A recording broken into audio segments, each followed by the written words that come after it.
Hello everyone, welcome back to my channel. How are you all? I hope you all are doing good. This is the third part of chapter control and coordination. Last two videos में हमने nervous system के बारे में जाना, neurons का क्या function होता है, राइट, और डिफरेंट पार्ट्स ऑफ ब्रेन को समझा, और प्लांट्स में जो इंफॉर्मेशन है वो किस तरीके से ट्रांसमिट होती है ये सब देखा था, राइट। तो आज का हमारा टॉपिक है hormones in animals.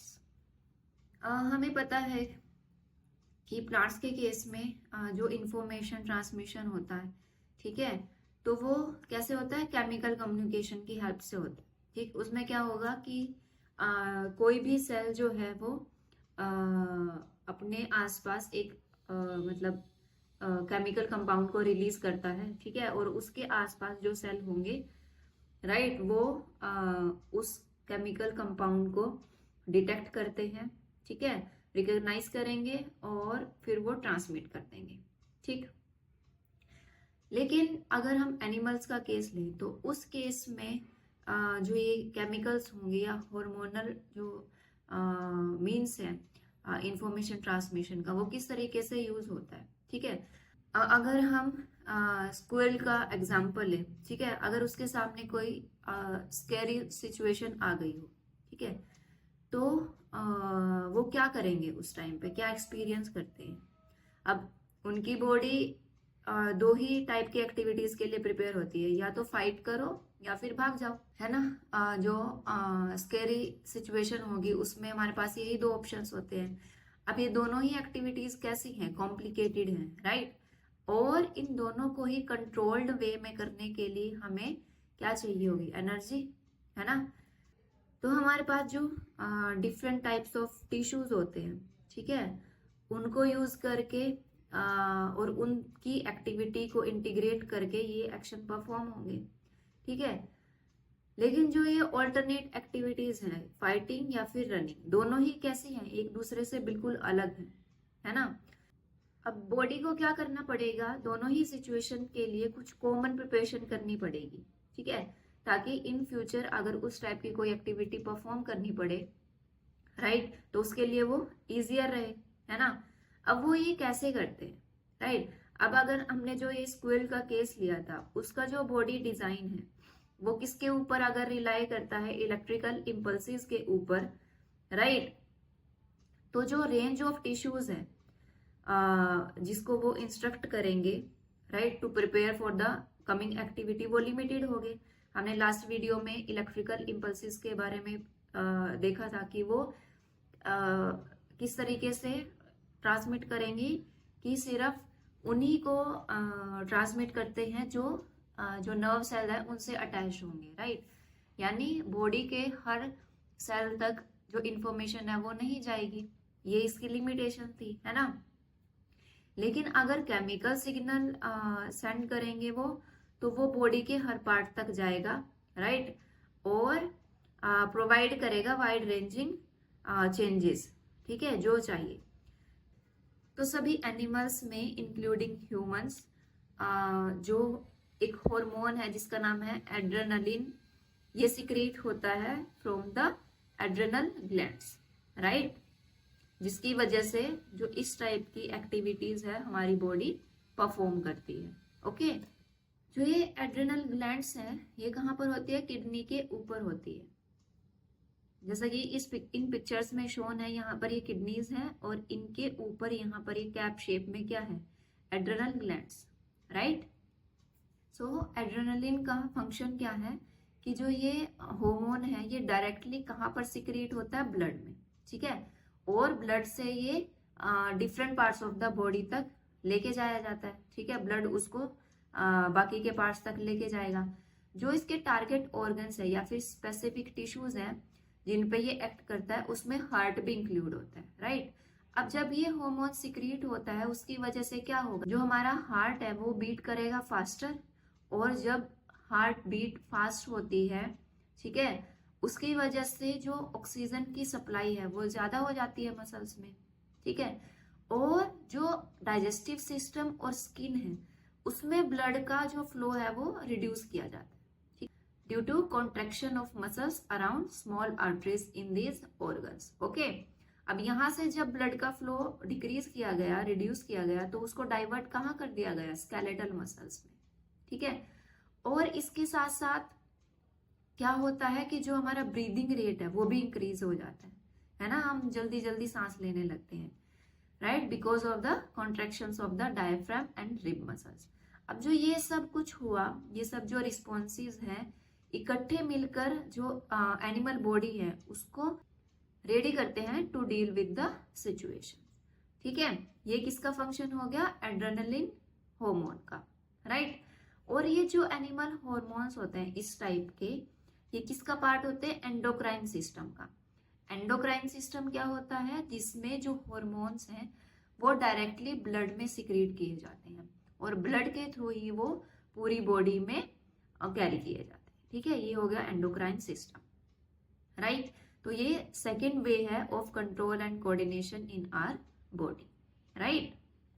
Now we have activity 6.3, right. इसमें हमें कहा है कि जो हमें फिगर गिवन है 6.7, उसमें हमें आइडेंटिफाई करना है एंडोक्राइन ग्लैंड्स को mentioned in the figure, and some of these glands have been listed in table 6.1 and discussed in the text, right. तो वो सब हम आगे डिटेल में करने ही वाले हैं, राइट। अब प्लांट्स के केस में हमने देखा था कि वो किस तरीके से जो उसमें हॉर्मोन्स रिलीज होते हैं वो कंट्रोल करते हैं उनकी डायरेक्शनल ग्रोथ को, जैसे कि ऑक्सिन, जिबरेलिन, ठीक है, साइटोकिनिन, ये सब थे, ये क्या करते थे, डायरेक्शनल ग्रोथ को कंट्रोल करते थे।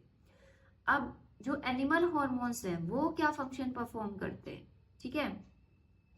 अगर हम इस तरीके की डायरेक्शनल ग्रोथ को इमेजिन करें, राइट, तो वो तो पॉसिबल नहीं है एनिमल्स के केस में। हमने कभी ऐसा तो नहीं देखा कि जो एनिमल्स हैं वो किसी एक ही डायरेक्शन में ग्रो करते जा रहे हो डिपेंडिंग ऑन लाइट और ग्रेविटी, लाइक हमने प्लांट्स के केस में जो जियोट्रोपिज्म और फोटोट्रोपिज्म देखा था, वो एनिमल्स के केस में तो नहीं होता है, राइट। बल्कि जो एनिमल बॉडीज होती हैं उनमें जो ग्रोथ होती है वो केयरफुली कंट्रोल्ड प्लेसेस पर ही होती है, ठीक है। जैसे हमने प्लांट्स के केस में देखा है कि जो उसकी लीव्स हैं वो प्लांट बॉडी में कहीं पर भी ग्रो कर जाती हैं, लेकिन एनिमल्स के केस में तो ऐसा नहीं होता, या ह्यूमन बींग्स के केस में तो ऐसा नहीं होता। हमने कभी ऐसा देखा है कि जो फिंगर्स है वो हमारे फेस के आसपास भी ग्रो कर गई हो, नहीं ना। तो जो डिजाइन है बॉडी का वो केयरफुली मेंटेन्ड है even during the growth of the children. जब बच्चे होते हैं, छोटे बच्चे, तो उनमें भी जो बॉडी का डिजाइन इस तरीके से बना हुआ है, ठीक है, जो ग्रोथ होगी वो केयरफुली मेंटेन्ड होगी, राइट। तो यहाँ पर ये हमारे पास फिगर है 6.7, ठीक है, जिसमें हमें एंडोक्राइन ग्लैंड्स दिखाई हुई हैं इन ह्यूमन बींग्स। ये है मेल बॉडी में और ये है फीमेल बॉडी में, ठीक है। अब एंडोक्राइन ग्लैंड्स का हमें पता है कौन सी होती हैं, जो डायरेक्टली हार्मोन्स को रिलीज करती हैं इनटू द ब्लड, ठीक है। तो हम इसमें पिट्यूटरी ग्लैंड, थायराइड ग्लैंड, ठीक है, और पैंक्रियास, टेस्टिस, और in case of females ovary, ठीक है, इन सब के बारे में हम डिटेल में जानेंगे कि इनके फंक्शंस क्या होते हैं और ये हार्मोन्स किस तरीके से हेल्प करते हैं इन कोऑर्डिनेटेड ग्रोथ, राइट। अच्छा, आपने सॉल्ट के पैकेट्स देखे हैं? कभी नोटिस किया है कि उन पर क्या लिखा होता है? आयोडीन रिलेटेड कुछ लिखा होता है, जैसे आयोडाइज्ड सॉल्ट और एनरिच्ड विद आयोडीन, इस टाइप से। अगर नहीं चेक किया तो आप अपनी किचन में अपनी मदर से पूछ सकते हैं कि मुझे सॉल्ट का पैकेट देखना है, और उस पर आप ये जो इस टाइप के वर्ड्स है वो जरूर देखेंगे, ठीक है। तो हमारी डाइट में जो ये आयोडाइज्ड सॉल्ट होता है, इससे क्या इंपॉर्टेंस है? आयोडीन एक बहुत ही नेसेसरी एलिमेंट है for the thyroid gland, right. और जो ये थायराइड ग्लैंड होती है ये क्या, कौन सा हार्मोन सिक्रीट करती है? थायरोक्सिन हार्मोन, ठीक है। इसका क्या फंक्शन होता है? It regulates carbohydrate, protein and fat metabolism in the body so as to provide the best balance for growth, ठीक है। तो जो थायरोक्सिन सिंथेसाइज होगा थायराइड ग्लैंड से, उसके लिए एसेंशियल क्या है? आयोडीन। अगर आयोडीन की कमी हो जाती है हमारी डाइट में तो पॉसिबिलिटी है that we might suffer from goitre. Goitre क्या होती है? स्वोलन नेक की एक डिजीज है, ठीक है। और ये उसका जो स्वोलन नेक है ये उसका एक सिम्टम है डिजीज का, ठीक है। गोइटर एक डिजीज है, राइट। तो थायराइड ग्लैंड कहाँ पर है इस डायग्राम में? Right, it is the thyroid gland. Okay, next हमारे पास जो हम हार्मोन देखेंगे वो देखेंगे ग्लैंड, पिट्यूटरी ग्लैंड का, ठीक है। अब कई बार हम देखते हैं हमारे आसपास कई लोग तो बौने होते हैं, ड्वार्फ होते हैं, और कई लोग बहुत ज्यादा लंबे होते हैं। तो ये क्यों होता है कि उनमें जो ग्रोथ हार्मोन है वो कम या फिर ज्यादा सिक्रीट हो जाता है। और ग्रोथ हार्मोन कौन सिक्रीट करता है? Pituitary gland, right. अब ग्रोथ हार्मोन जो है रेगुलेट करेगा growth and development of the body, ठीक है। अगर इसकी डेफिशिएंसी हो जाए चाइल्डहुड में तो इसकी वजह से क्या होगा? ड्वार्फिज्म आ जाता है, यानी बौने रह जाते हैं, ठीक है। तो पिट्यूटरी ग्लैंड कहां पर है डायग्राम में? Yes, this is pituitary gland. Okay, hypothalamus जो हमारे ब्रेन में प्रेजेंट होता है, ठीक है, ब्रेन का एक पार्ट है, वो प्ले करता है an important role in release of many hormones, ठीक है। फॉर एग्जाम्पल अगर जो ग्रोथ हार्मोन का लेवल लो हो जाए, ठीक है, तो जो हाइपोथैलेमस है वो रिलीजेस करता है growth hormone releasing factor which stimulates the pituitary gland to release growth hormones, ठीक है। और पिट्यूटरी ग्लैंड को मास्टर ग्लैंड भी कहा जाता है, ठीक है। ये सभी ग्लैंड्स को मतलब हार्मोन रिलीज करने में हेल्प करती है, ठीक है। अगर क्वेश्चन पूछ लें कि which gland is known as master gland, तो आंसर क्या होगा? Pituitary gland. ओके, अच्छा, जब भी आप जैसे 10 से 12 की एज को अप्रोच करते हैं, ठीक है, खुद को या अपने फ्रेंड्स को, तो उनमें कुछ उनकी अपीयरेंस में आपको चेंजेस दिखाई देते हैं, राइट। And these changes are associated with puberty, ठीक है, because of the secretion of testosterone in males and oestrogen in females, ठीक है। तो जो टेस्टोस्टेरोन है in males it is secreted by testis, right, and estrogen in females is secreted by ovary. Okay, next hormone is insulin, ठीक है, और ये कौन सिक्रीट करता है? पैंक्रियाज। अच्छा, आपने अपने फैमिली या फिर फ्रेंड्स में किसी को देखा है जिसको डॉक्टर ने एडवाइस किया हो कि आप लेस शुगर लें अपनी डाइट में because they are suffering from diabetes? देखा है ऐसा कोई? तो और उनके ट्रीटमेंट में जो डॉक्टर है उनको किसके इंजेक्शन देते हैं? इंसुलिन के, ठीक है। अब इंसुलिन हमारी बॉडी में कौन प्रोड्यूस करता है? पैंक्रियाज, ठीक है। और इसका फंक्शन क्या है? It helps in regulating blood sugar levels, ठीक है। ब्लड में शुगर लेवल्स को ये रेगुलेट करता है। और अगर ये प्रॉपर सिक्रीट ना हो प्रॉपर अमाउंट में तो हमारे ब्लड में जो शुगर लेवल्स है वो राइज कर जाते हैं, ठीक है, कॉजिंग मैनी हार्मफुल इफेक्ट्स, ठीक है। और इसको हम डायबिटीज कहते हैं, right. So it is so important that hormone should be secreted in precise quantities, right. जितनी भी जो क्वांटिटीज बॉडी में चाहिए एक्शन परफॉर्म करने के लिए उतनी क्वांटिटी में जो हार्मोन है वो सिक्रीट होने चाहिए, ठीक है। और जो टाइमिंग और अमाउंट है हार्मोन रिलीज की, ठीक है, उसको कौन रेगुलेट करता है? Feedback mechanism, right. अब इसको हम एक एग्जांपल की हेल्प से समझते हैं। अगर हमारे ब्लड में शुगर लेवल राइज कर जाए तो उसको कौन डिटेक्ट करता है? पैंक्रियाज के सेल्स, ठीक है। और वो डिटेक्ट करके क्या करेंगे? प्रोड्यूस करेंगे ज्यादा से ज्यादा इंसुलिन को, ताकि जो ब्लड शुगर लेवल है वो फॉल करे और उसके बाद इंसुलिन सिक्रीशन है वो भी रिड्यूस हो जाती है, ठीक है। तो ये है फीडबैक मैकेनिज्म, राइट। तो हमारे पास यहाँ पर एक्टिविटी 6.4 है जिसमें कि हमें एक टेबल गिवन है 6.1, राइट। और इसमें जो डिफरेंट एंडोक्राइन ग्लैंड्स है उनके स्पेसिफिक फंक्शंस है वो गिवन है, ठीक है। कुछ के गिवन है, कुछ के हमें लिखने हैं कि वो कौन सा एंडोक्राइन ग्लैंड सिक्रेट करेगा या फिर उसका फंक्शन क्या है, ठीक है। First hormone is growth hormone, और हमें पता है ये कौन सी ग्लैंड सिक्रेट करती है, पिट्यूटरी ग्लैंड, राइट। इसका फंक्शन क्या है, it stimulates growth in all organs. Next हमारे पास हार्मोन गिवन नहीं है, हमें एंडोक्राइन ग्लैंड गिवन है, थायराइड ग्लैंड, ठीक है।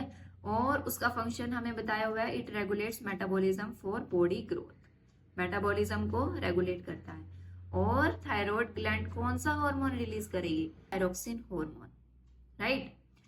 Next hormone is insulin and it is secreted by pancreas, right. और इसका फंक्शन क्या है, it regulates blood sugar level, okay. Next hormone is testosterone, secreted by testis, और इसका फंक्शन क्या होता है, changes during puberty, development of male sex organs, right, etcetera. Next is हमें हार्मोन गिवन नहीं है, एंडोक्राइन ग्लैंड गिवन है, ovaries, और फंक्शन क्या है, development of female sex organs, regulates menstrual cycle etcetera. तो कौन सा हार्मोन होता है, oestrogen, right. Next hormone is adrenaline, secreted by adrenal gland, और इसका क्या फंक्शन होता है, prepares body to cope up with emergency situations, right. Next is releasing hormones, और ये कौन सिक्रेट करता है, hypothalamus, right, and it stimulates pituitary gland to release hormones, ठीक है। Now we have these questions. Question number 1, how does chemical coordination takes place in animals. So chemical coordination takes place in animals with the help of hormones. और hormones क्या होते हैं, they are chemical fluids that are secreted by the glands of the endocrine system, right. Hormones regulate the overall growth and development of the animals, right. Next question is, why is the use of iodized salt advisable? तो हमें पता है कि जो iodine है वो stimulate करता है थायराइड ग्लैंड को, right, to make thyroxine hormone, और थायरोक्सिन रेगुलेट करता है carbohydrate, protein, fat metabolism in the body so as to provide the best balance for growth, right. So iodine is essential for the synthesis of thyroxine, and in case iodine is deficient in our diet, there is a possibility that we might suffer from goiter. One of the symptoms of this disease is swollen neck, so that's why iodized salt is advisable. So next question is, how does our body respond when adrenaline is secreted into the blood? तो जब भी कोई emergency situations में होता है तो जो adrenal gland है वो सिक्रेट करती है एड्रेनलिन हार्मोन को, and it is secreted directly into the blood and carried to different parts of the body, okay. इसकी वजह से क्या होता है कि जो हार्ट बीट है वो फास्टर हो जाती है and supplies more oxygen to the muscles, और जो ब्रीदिंग रेट है वो भी बढ़ जाता है, और ब्लड प्रेशर बढ़ जाता है, which enables them to fight with such emergency situations, okay. Next question is, why are some patients of diabetes treated by giving injections of insulin. हमें पता है कि जो इंसुलिन है वो कौन सिक्रेट करता है, पैंक्रियास, राइट। और अगर जो पैंक्रियास है वो कम या फिर बिल्कुल ही इंसुलिन को सिक्रेट करना बंद कर दे तो उसकी वजह से क्या होता है, डायबिटीज, और इस केस में जो ब्लड शुगर लेवल्स है वो बढ़ जाते हैं, राइट। अब इंसुलिन क्या करता है, ये कन्वर्ट करता है एक्स्ट्रा शुगर जो प्रेजेंट होती है ब्लड में into glycogen, right. So patient suffering from diabetes are given insulin injections to control their blood sugar levels, okay. So that's all for today's video. If you have any doubt, ask in the comment section. Like this video and share it with your friends who are in class 10th, and subscribe to my channel. See you in the next video. Till then, have a good day. Bye bye.